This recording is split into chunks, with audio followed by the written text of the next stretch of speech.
Let me give you guys a representation with chess pieces of what it means to take space as a tank and how your team should fully take advantage of space creation. Now, Marvel Rivals is a very volatile game, so do not believe for a second that this strategy will work in every scenario, as this game is going to have an infinite amount of scenarios because they're going to keep on creating new heroes. This is just a general idea of taking space and what you can do with space creation. I say that there are an infinite amount of scenarios because this representation is two teams fighting with the same team composition. This game has many different team compositions, and it would take me years to analyze every single one for you guys.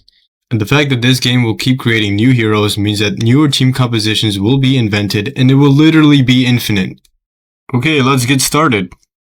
Two tanks are in the front line of both teams, two DPS in the middle that are represented as pawns, and two supports in the back line represented as rooks. Let's say for both team comps, it's a Strange, Magneto, Hela, Namor, Invis, and Luna. Alright, now we know what is what. So what does creating space look like? Well, it starts off with the tanks frontlining and looking for shots inside the enemy team, while maintaining their authority between the enemy tanks. So how can a tank truly create space now, without jeopardizing the team by overextending? They need to look for opportunities to create space. Let's say Namor over here moves for an off angle because nothing is happening other than both teams building their ults. Now Namor wants to win a fight before the enemy team builds their ults, so he does his job as a DPS and scouts for eliminations. Namor has to make sure he's still in line of sight of his supports so he has some sort of sustain when going for an off angle. The supports must stay attentive and see this and heal Namor. If his supports start becoming subconscious, he then has the honest right to push his authority and call out the supports for their inattentiveness. I know my fellow DPS players have a tremendous amount of weight on their shoulders because our responsibility is to get picks for our team in a fast-paced environment. In high elo, it's mountains harder to secure an elimination by yourself, so supports, please be understanding of your DPS and help them out. Now, in order for the team to be synchronized, there should be levels of authority. If the DPS want to initiate a move for an elimination, the whole team should adapt to what he does so he has the highest possibility of successfully securing eliminations. I know what you guys are probably thinking, the whole team should adapt to their DPS. What?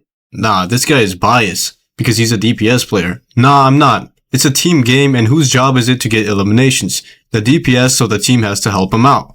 That's just how it is.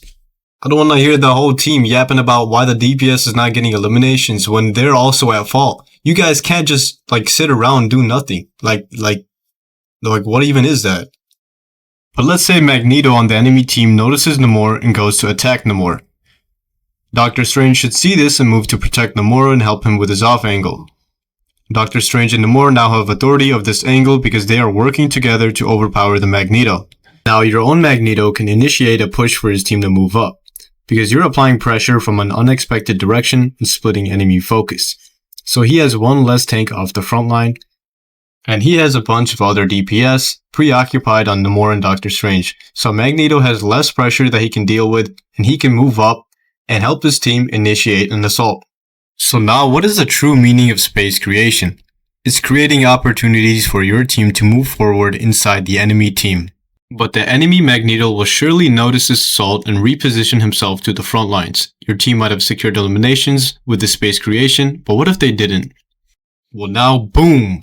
Now Doctor Strange and Namor has an opportunity to eliminate a squishy, and that is this Hela. They eliminate Hela and now they create a 5 versus 6 situation. The most wise decision now is to help your Magneto, who is standing his ground alone against two tanks. If he gets taken out, your whole team will be completely annihilated because there will be no front line to shield your squishies from the enemy team damage. Doctor Strange and Namor retreat to the front lines and fully take advantage of the 5 versus 6 situation. Now the best course of action is to limit the enemy's team firepower even more, so the DPS should start another offensive off angle. They start finding eliminations much more easier to secure because there's one less person shooting at the team and less pressure. And less pressure means it's much more easier for everyone on the team to mechanically and analytically play their best. Now you guys are left with the enemy supports. Most teams would instantly eliminate them, but that isn't the best course of action. You wait for 5 to 10 seconds and immediately end their lives, so you cause a crazy stagger, which in some teams will cause an absolute mental breakdown, or the enemy team could be rational thinkers and fully reset with their team. However, the best case scenario is the enemy team keeps coming like Call of Duty zombies round after round, and you win by causing what is called a stagger chain reaction, because some people are really impatient and don't even wait for their team to fully reset, so that's why I say it's like COD zombies.